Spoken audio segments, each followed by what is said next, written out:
Timmons Roberts. I'm from the Center for Environmental Studies and the Department of Sociology here at Brown. Welcome, candidates. Thank you, ECRI. And welcome, guests. I really appreciate everybody being here. And I also want to welcome my students who were, of course, required to be here. But they got out of bed. And that's not small deal. So my job is to cover a lot, and I've given handouts to the candidates, so you don't have to crane your neck around, and I'll try to be brief. I have to be brief, actually. We're going to give me the cane very soon. So I'm going to talk about four things very quickly. What we face, just to try to pick up where John left off, I focus on the issues of heat wave and river flooding.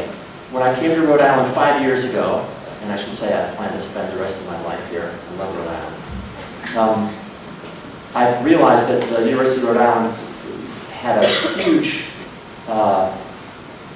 comparative advantage already in the area of coastal management and ocean resources. So I've been focusing more on these other issues of urban responses to climate change, especially heat waves and upland river flooding.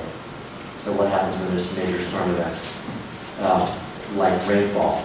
So I'm going to look at those really briefly and then talk about who suffers worst and first. I'm also a sociologist by training, and we are sort of doggedly focused on inequality. And what happens during climate change disasters depends a lot on how we set up our societies, and especially the most vulnerable. So I'll talk a little bit about these concepts of vulnerability and resilience. I'm going to be very brief, and then some quick examples of win-win-win solutions so that we can come out with a positive Rhode Island climate policy. So this is just a couple of figures from a report we did now almost 5 years ago.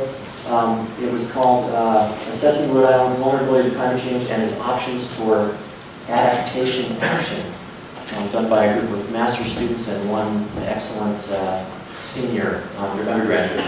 And the figure is taken from the Northeast Climate Assessment, and which was put into sort of more common ways of thinking about this by the Union of Concerned Scientists.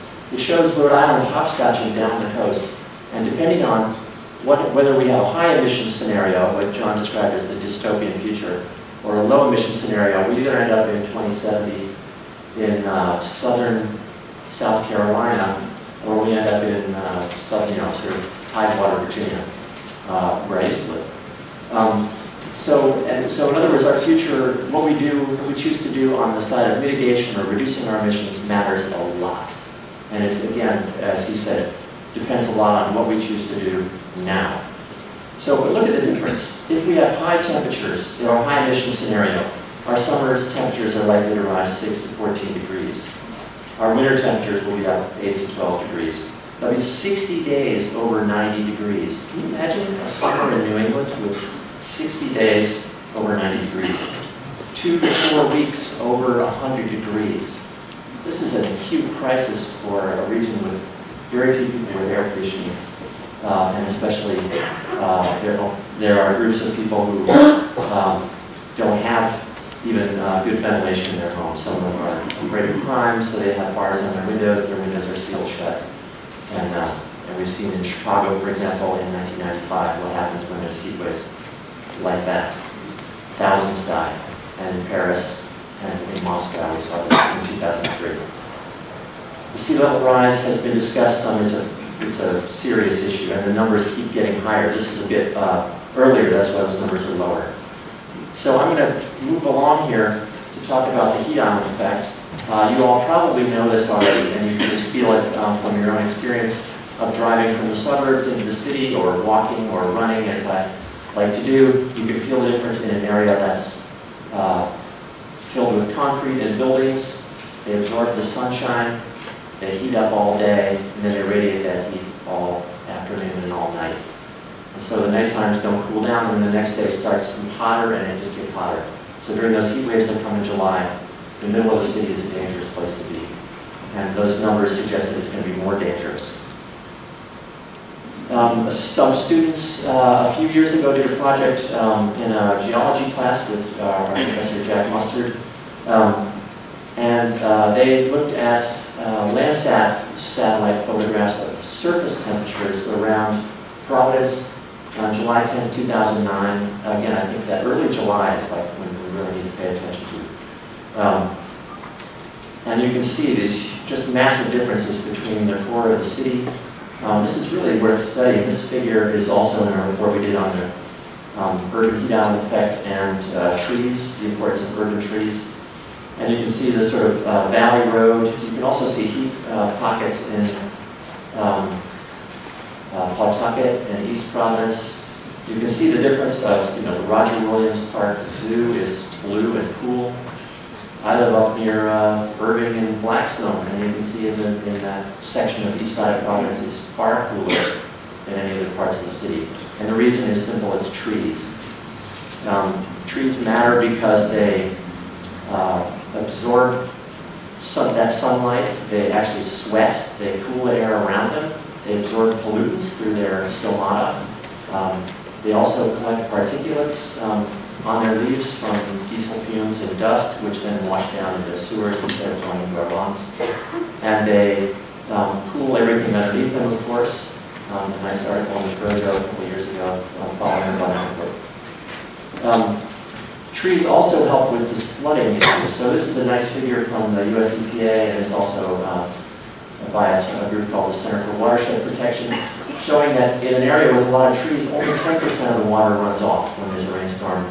The most of it is absorbed or evaporates off those tree leaves. They sort of, sweat it out. They absorb it in their roots and then sweat it out. But anyway, only 10% runs off. In suburban lawns, 20% runs off, depending on how compacted the lawns are. In a more urban but still residential area, there can be 30% runoff. That's the bottom left. And then on the sort of more urban area that's got very little green, it's 55% runoff. So if you wonder why there's flooding in certain areas around here, it's because it's been built up and there's very little green left to absorb that runoff. So there's a new effort now to focus on the green infrastructure, especially on swales and rain gardens to absorb that runoff, the importance of trees, but we really need to de-pave a lot of our cities. We have front lawns and back lawns that were turned into parking lots in high-density residential areas to make parking spaces for residents, especially tenants. Because of the street parking ban, we need to reconsider those laws. We need to, whatever we can do to put impervious pavers or these, paving stones that allow the water to soak through and so on. There's a lot of solutions that are out there. And just really briefly, looking back at the floods of March 2010, we did a report, and all these are on the Center for Environmental Studies website, these reports under a tab called Reports and something else on the left. We did a report on the floods of 2010, a year later, what have we learned? And we found that for the flooding along the Patuxent River, that there was the socioeconomic status and age. If you were poorer and older, you suffered more from the flooding. If your household was in a floodplain, or if you had a basement apartment, of course, you suffered worse. We found, interestingly, that elderly often had a lot of their life,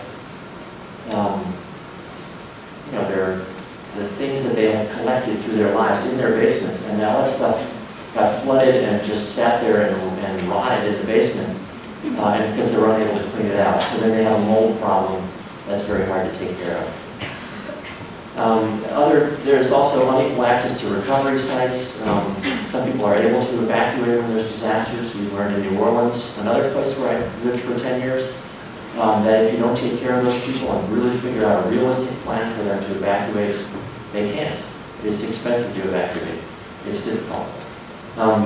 And there's a lot of reasons why people choose not to, and they're not entirely irrational. There's language issues. We did a project in Central Falls, and we found that, a lot of the people are not able to understand emergency warnings because they don't have English language speakers in their households. They don't understand the FEMA rules. They don't understand what they have to do to receive FEMA recovery payments and so on. So there's a lot that I think local and state government can do to improve people's access. So those already financially, socially, or physically disadvantaged suffer more. So there's two concepts here to take with you: vulnerability, that's how susceptible the system is, and whether it's unable to cope with the adverse impacts of climate change. And it's not just how badly we are whacked by storms, but it's how sensitive we are. So the hazard is the storm, and the sensitivity is whether we are as a society prepared for that storm when it hits. And then there's a new concept that's gotten a lot more use recently, which is called resilience. The ability of a social system to absorb that shock, that disturbance, while retaining its same basic structure and its ways of functioning and its capacity to adapt to stress. So what we're looking for now is to build resilience. So how am I doing on time? You're over. I'm over time, okay. So there are some examples. The Green and Healthy Homes Initiative already exists. There's hundreds of homes being fixed up both in terms of lead and other hazards, but also increasing drastically their level of weatherization, which can help poor people reduce their energy bills and make them more resilient when it comes to those heat waves and also freezing cold winters. I already talked about urban trees. And then there's the whole issue of incorporating climate change into emergency planning, which is a fascinating issue, and it's really a place where the state is starting to get moving, and it's very exciting. So here we go, it's my last slide. Rhode Island needs a policy that's based on science, that is, the science both on how bad climate change is getting and is going to be, but also on what are the best strategies to help us adapt. So there's two parts, of course, right? Mitigation or emissions reductions. And John talked a lot about those. We need to have an audit of where we are right now with our emissions. We can measure our emissions in terms of consumption, because Rhode Island is a funny state where now we're starting to export energy because we've developed natural gas-fired power plants.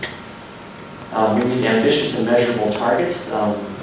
Chairman Art Handy in the General Assembly has introduced a bill called the Resilient Rhode Island Act that included ambitious targets of 85% reductions by 2050. But also is important in our much more short-term targets. So where are we going to do by 2020 or 2025? We need to be ambitious because it's going to pay off in the end. We're going to make our state more efficient.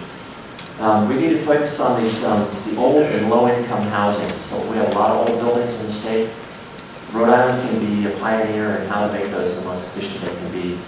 We can easily make 50–70% reductions in the amount of energy those people have to spend, money they have to spend on energy.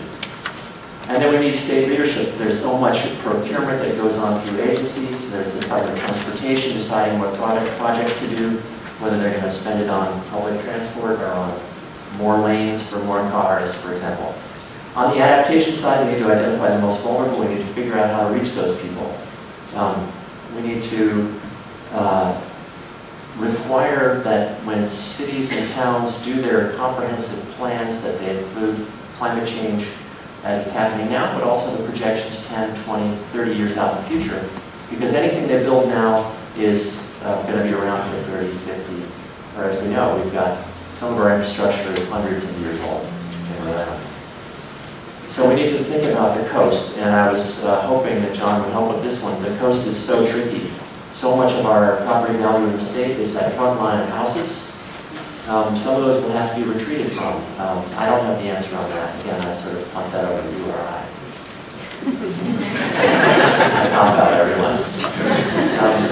But I think the governor or gubernatorial candidates will have to think hard and be politically brave about what to do about our coastline and how we can make it resilient and keep it a place that will continue to bring tourists and economic growth to the state. And then finally, this business of the green infrastructure. That is, we have an opportunity to create green cities that are going to be much cooler, much better in flooding, and places that people want to live. So thank you very much. I look forward to this discussion.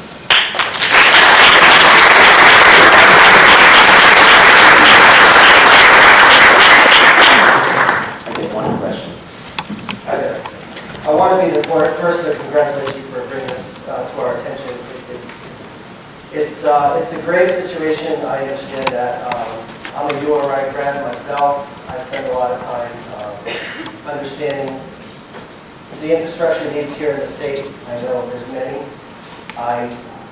You need an army of environmental activists out there in the community. You need, when I talk about commerce and infrastructure funds, that's how we're going to pay for this work. Sometimes I talk about divesting in an all Wall Street investment portfolio and do more community-based investment. But I think this is a great opportunity to share with the audience here that I've got my sights set on petitioning the U.S. Treasury and the Federal Reserve. The 2008 Economic Stabilization Act, there's a lot of resources there that Rhode Island desperately needs. We are in a prolonged recession here in Rhode Island. We need a jobs plan, and we need a way to pay for it. And you have my complete support. I'd be honored to be a governor to join the national conversation, bringing other national leaders to this topic without divisiveness, without politicizing the issue. We need action, and it's clear. I've seen it. I live in Bristol. I'm the Kick-and-Do-It. I've seen erosion. We've seen the flooding that comes in during hurricanes. It is higher and prolonged, and I'm aware of it, so I share your concerns. Question, I would just say, how could you create a program working with the community colleges to, high-level education is great, but the foot soldiers that you need, how can you create those programs with, it's a very sensitive and emotional subject of environment. How do we create that training to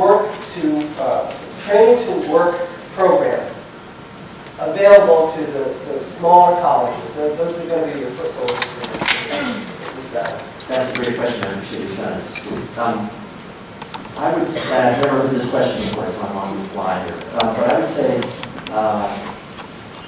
if some of this can be incorporated in coursework, we should not consider community colleges just as foot soldiers, of course. There's opportunity for great innovation on so many of these areas. So I think it's a great topic for academia, and we learn by working with communities. And I would agree with the point that federal stimulus money and other funding, we're going to spend this money eventually. Is it going to be spent on disaster cleanup, or just to get back to where we were and putting back things in a very vulnerable situation, or are we going to think ahead and spend it in a way that's forward-looking? So I would say summer internships during the academic year, they can be modestly paid. My students hopefully won't object to my saying that, but students want to do this stuff, and they want something they can put on their resume. And they're much more interested in doing something interesting than something, well, I won't say. But anyway, there's good reasons to have grocery bagging jobs or fast food jobs. Well, I think the awareness of Clean Water Action, they hired many folks that reached directly into the community to raise awareness. Yeah, I think they really, indeed, they come to my house every year, Clean Water Action, and I always invite them in the cold. That's freezing cold when they go out. I think that's by design. Well, that's a knock on a door you don't quit. But it makes a big difference reaching out to the community. So one last question. Thank you. Julie, get one. Yeah, Professor Timmons, thank you. I wanted to say a couple of things and just had a question for you. Some of the issues that you've talked about have really been relevant in the city of Providence, and you've been able to work with Marriage Shop Trust to plant 10,000 trees in our city. A lot of credit deserves, she deserves a lot of credit. A lot of people have been involved with that. We've given the ability to the on-street parking to try to keep cages on the roads and do some of those things, and also the Green and Healthy Housing Initiative. I was one of the first mayors in the country to sign on to that, and we're doing that not only is it helpful to the environment, it also helps our kids who are going to school more because they may not have asthma, they're in safer homes. So thank you for that. What occurs to me having heard your presentation and how compelling it is that one of the challenges we face, and we're facing it now with recycling, we changed over to 1 bin, and one of the challenges in certain neighborhoods, we're still trying to get them to do it right. Do you have any strategies to share with particularly low-income areas that are, as per your presentation, really subject to some of the biggest impacts here in terms of how we can reach out and try to educate our community a little bit better about the challenges? That's a great question, and I do want to say the city has done a lot on trees, on-street parking, and the Green and Healthy Homes Initiative. I think one of the questions that would go to all the candidates would be, how do we drastically scale up this weatherization of low-income housing in the state, statewide? On on the issue of reaching out to low-income neighborhoods, that is an area for whatever pioneering work needs to happen. I actually think we can learn from other countries. For example, I've worked in Brazil and Latin America, and the city of Curitiba in the south is famous for taking old school buses and retrofitting them, taking them into poor neighborhoods, using them as sort of centers for education, and also they've done programs, for example, where they pay people in some neighborhoods where the recycling trucks couldn't get to. They would actually pay them for the recycling materials when they drop them, sometimes in food. I don't know, there's ideas out there in the world. It's a big issue, but I think certainly Spanish and other language speakers need to be, working with whoever's trying to reach out to those neighborhoods. So really being aware of our minorities, what now 12% of our state. Now you're on. Now I'm off.